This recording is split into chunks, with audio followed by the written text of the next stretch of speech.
So ayan guys, luto na yung ating magluluto tayo ngayon ng chicken apritada. So ito nga pala yung mga ingredients na ating gagamitin. So ito nga pala yung ating marinate na chicken. So nilagyan natin siya ng laurel, paminta, saka toyo, at nilagyan din natin siya ng kalamansi na 2 piraso kasi para mawala yung lansa ng chicken. Ayan, so ito na rin yung ating gagamitin. Meron tayong sibuyas at bawang at bell pepper guys. Ayan. So meron din tayong tomato paste na gagamitin, and then itong magic syrup. And then gagamit din tayo ng Knorr cube. Ayan. At then ito yung patatas at yung ating carrots. So nilagyan na nga rin pala natin minsan ng design. So depende na sa inyo kung lalagyan nyo siya ng design. Ayan. So gagamit din pala tayo ng green peas. Ayan. So ayan. At syempre yung mantika yung ating gagamitin para iluto natin yung ating mantika. Ayan. So maglalagay rin din tayo mamaya ng asin. Ayan. Saka ito nga pala yung magic syrup na gagamitin natin. So tara guys, at simulan na natin yung ating pagluluto. So yun nga, maglalagay na tayo guys ng ating mantika. Ayan.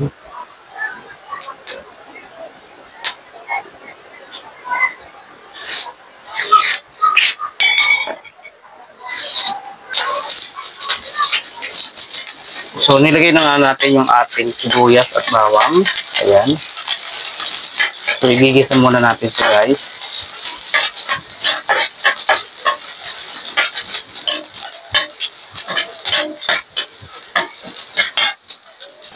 Kapag medyo brown na yung sibuyas at yung bawang, ay ilalagay na rin natin yung chicken para magisa na rin siya. So ayan, ilagay na natin yung ating chicken. So,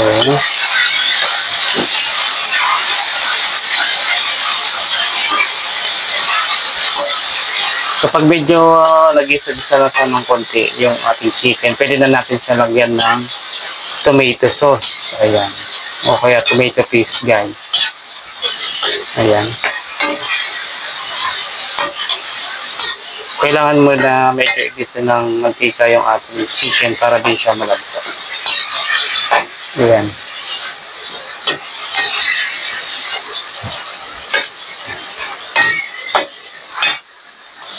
So yung tubig pala kanina nung pinag-marinate natin, yun din ang ilalagay natin dito sa ating nilulutong chicken. Ayan. So ilalagay na rin natin yung ating yung ating tomato sauce. Ayan. So kunti lang yung ating ilalagay na tomato sauce para di maasim. Then lalagyan din natin siya ng tomato paste. So maglalagay na rin tayo ng tomato paste para ayan.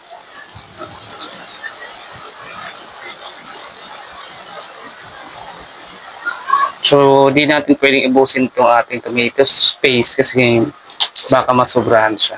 Ayan, dahil unti lang yung ating chicken, unti lang yung ilalagay natin. So ilalagay na rin natin yung ating carrots kasi matigas po siya. Ayan, para lumambot na siya. So iuna na natin siyang ilagay. So ilalagay na rin natin yung ating Knorr cube. So inati ko nga lang pala guys yung ating Knorr cube kasi konti lang naman yung ating niluluto. Ayan. So maglalagay na rin tayo ng magic syrup. Ayan. Ayan.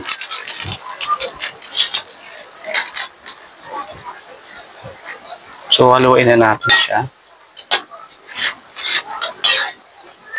Ayan, yung patatas kapag medyo luto na yung ating carrots, isusunod na rin natin siyang ilagay. Ayan. So ilalagay na rin nga pala natin yung ating bell pepper na hiniwa kanina. Ayan.